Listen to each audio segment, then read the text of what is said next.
নমস্কার সুপ্রিয় বন্ধুরা, দেখছেন এই মুহূর্তের আবহাওয়ার গুরুত্বপূর্ণ খবর। আজ 30শে জানুয়ারি শুক্রবার চলে আসলাম গুরুত্বপূর্ণ আবহাওয়ার খবর নিয়ে। আপনারা কোন জেলা থেকে দেখছেন, আবহাওয়ার পরিস্থিতি কি রয়েছে, অবশ্যই আমাদের ভিডিওর কমেন্ট বক্সে লিখে জানাবেন। অবশ্যই চ্যানেলের ভিডিওগুলো সম্পূর্ণ দেখার চেষ্টা করবেন। তো সুপ্রিয় বন্ধুরা, পশ্চিমী ঝঞ্ঝার প্রভাবে আবারও বৃষ্টিপাতের সতর্কবার্তা দিয়েছে আলিপুর আবহাওয়া দপ্তর। আপনাদের জেলায় বৃষ্টি হবে কিনা সেটা আপনাদেরকে জানাবো এই আপডেটে। তো প্রথমেই আমি আসছি উপগ্রহ চিত্রতে। সেখানে আমরা বুঝতে পারবো কোন কোন জেলাগুলোতে বৃষ্টিপাতের সম্ভাবনা রয়েছে। তো প্রথমেই আমরা লক্ষ্য করতে পারছি, আমরা সাগর ভাগ করি। এটা হচ্ছে আরব সাগর, এদিকে বঙ্গোপসাগর, এটা হচ্ছে প্রশান্ত মহাসাগর। আরও অনেক সাগর আছে, আমরা যাই হোক আলাদা আলাদা নামকরণ করে রাখি চিনে রাখার জন্য, যে কোনটা কোন দিক এবং কোন সাগর কি পরিস্থিতি থাকছে সেখানকার আবহাওয়ার। আমরা লক্ষ্য করতে পারছি পশ্চিম দিক থেকে আস্তে আস্তে মেঘ প্রবেশ করছে ভারতবর্ষে। সমগ্র ভারতবর্ষ আকাশ কিন্তু পরিষ্কার।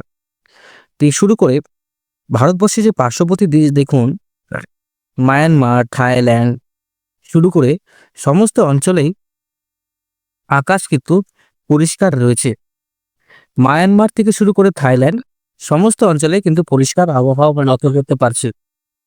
ঠিক আছে, এবার আমরা লক্ষ্য করব যোধপুর থেকে শুরু করে কোটা, আগ্রা থেকে শুরু করে প্রয়াগরাজ, বিকানিয়ার, যোধপুর, তারপরে হচ্ছে আলোকা, তারপরে হচ্ছে কলকাতা, পিরোজপুর, তারপরে হচ্ছে ঢাকা, সমস্ত অঞ্চলেই আকাশ কিন্তু পরিষ্কার রয়েছে।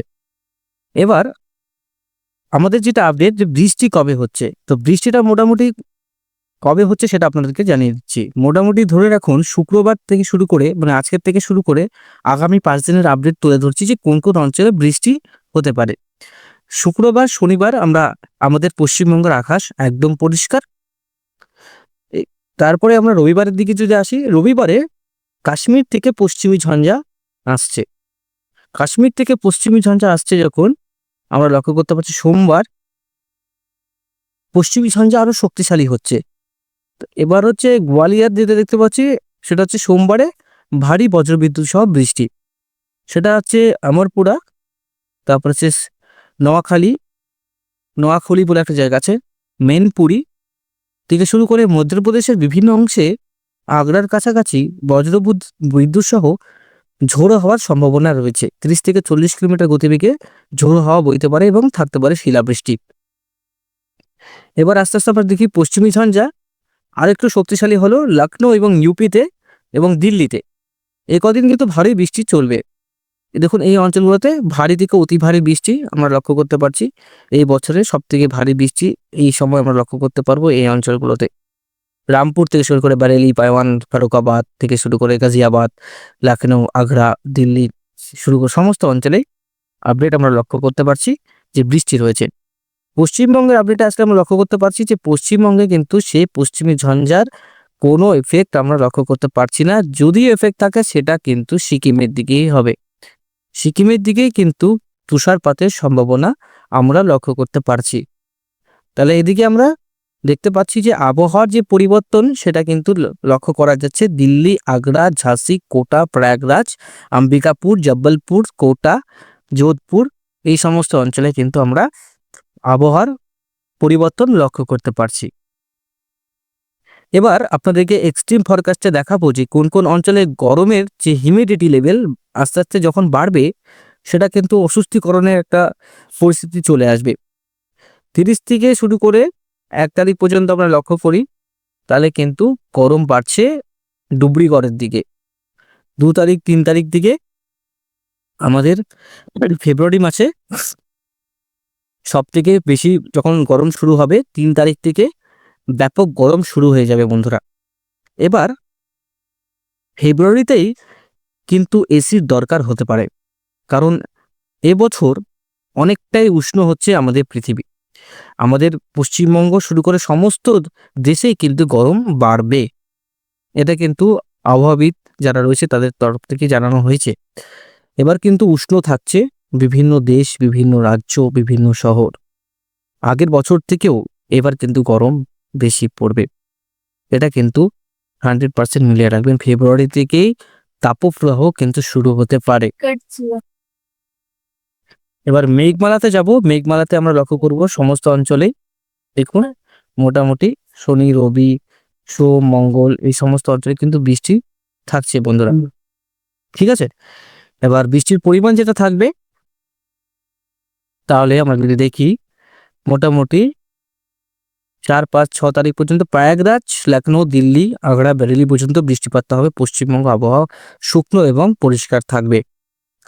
এবার মোটামুটি চরম যে পূর্বাভাস যেটা আমাদের দিকে দেখালাম, গরম কিন্তু ব্যাপক পড়ছে বন্ধুরা। গরম কিন্তু আস্তে আস্তে আরো প্রবেশ করছে। 2 তারিখ থেকে কিন্তু গরম বাড়বে আমাদের রাজ্যের বন্ধুরা। সব থেকে বেশি গরম কিন্তু উত্তরবঙ্গে প্রথমে শুরু হবে। উত্তরবঙ্গের বেশ কিছু জেলাতে, সমস্ত প্রায় জেলাগুলো মালদা পর্যন্ত কিন্তু হিউমিডিটি লেভেল 60% থেকে 62-63% চলে আসছে। শিলিগুড়ি থেকে শুরু করে গোমতো, আলিপুরদুয়ার, পানাগড়, বাংলাদেশের ঠাকুরগাঁও, দিনাজপুর সমস্ত অঞ্চলে কিন্তু এই পরিস্থিতি থাকবে। তো বন্ধুরা, এই পরিস্থিতি কিন্তু আরো আস্তে আস্তে আরো বাড়বে। হলুদ লেভেলটা এক্সট্রিম লাল হয়ে যাবে। সেটা হচ্ছে আরো মার্চের প্রথম উইকে কিন্তু এক্সট্রিম ভাবে গরম পড়ে যাচ্ছে। বঙ্গোপসাগর গরম হচ্ছে, তখন কিন্তু ঝড় বৃষ্টি চলবে। আর এই বছর একটা লেটেস্ট আপডেট বন্ধুরা বলে রাখাই ভালো, এই বছর কিন্তু কালবৈশাখীর দাপট থাকবে দক্ষিণবঙ্গে সব থেকে বেশি। আমি আবারও বলছি, দক্ষিণবঙ্গে এই বছর ঝড় বৃষ্টির পরিমাণটা উত্তরবঙ্গের থেকে যেরকম বেশি ছিল আরও আছে, এবার কিন্তু আরও বেশি থাকবে। এবার কিন্তু ঝড়ের দাপট আরও বাড়বে। এটা কিন্তু আবহাওয়াবিদদের তরফ থেকে জানানো হয়েছে। তো বন্ধুরা, খড়গপুর, ভদ্রক ইতিমধ্যে কিন্তু তাপপ্রবাহের কাছাকাছি চলে আসছে। 32 থেকে 33 ডিগ্রির কাছাকাছি পৌঁছে গেছে তাপমাত্রা। যেখানে মোটামুটি 35 ডিগ্রি ক্রস করবে তখনই কিন্তু তাপপ্রবাহ শুরু হবে বন্ধুরা। 37-38 কিন্তু অনেকটাই তাপমাত্রা। 38 ডিগ্রি মানে প্রচুর তাপমাত্রা। 32ও কিন্তু অনেক তাপমাত্রা। দেখতেই পাচ্ছেন বন্ধুরা, এক্সট্রিম ভাবে গরম কিন্তু এই জায়গাটা রয়েছে। আস্তে আস্তে আমাদের পশ্চিমবঙ্গের বিভিন্ন অঞ্চলে কিন্তু গরম হচ্ছে। দক্ষিণবঙ্গের যারা দেখছেন, দক্ষিণবঙ্গে আমি জেলাভিত্তিকভাবে কিছু বলছি না, কারণ সমগ্র দক্ষিণবঙ্গের আবহাওয়া সেমই থাকবে। গরমটা সব থেকে বেশি থাকবে উত্তর 24 পরগনা, দক্ষিণ 24 পরগনা আর হাওড়া এবং হুগলিতে। এই সমস্ত অঞ্চলে কিন্তু যারা একদম উপকূলবর্তী অঞ্চলে রয়েছে, তা সেটা আমি বলে রাখি, হলদিয়া অঞ্চল, তারপরে সাগরদ্বীপ, সুন্দরবন অঞ্চলে, এই সমস্ত অঞ্চলে কিন্তু কাকদ্বীপ, হলদিয়া, ডায়মন্ড হারবার, কন্টাই, দীঘা, মন্দারমণিয়া এই সমস্ত অঞ্চলে কিন্তু গরমের দাপট বন্ধুরা থাকবে। আমি আশা করি আপনাদেরকে বোঝাতে পারলাম। যদি ভুল ত্রুটি হয় অবশ্যই ক্ষমা করবেন। আমি কিন্তু সহজভাবে আপডেটটা আপনাদের কাছে তুলে ধরলাম বন্ধুরা। কোনো ঘুরিয়ে পেঁচিয়ে কোনো আপডেট আপনাদের কাছে দিইনি। কারণ যেটাই যে অনেক চ্যানেলে কিন্তু ঘুরিয়ে পেঁচিয়ে আপডেট দেয়। তো এখন কিন্তু কোনো ঝড় বৃষ্টির সম্ভাবনা নেই। সতর্কবার্তা এটাই থাকছে, আবহাওয়া পরিবর্তন হতেই পারে। অবশ্যই আপডেটটাকে ফলো করে রাখবেন।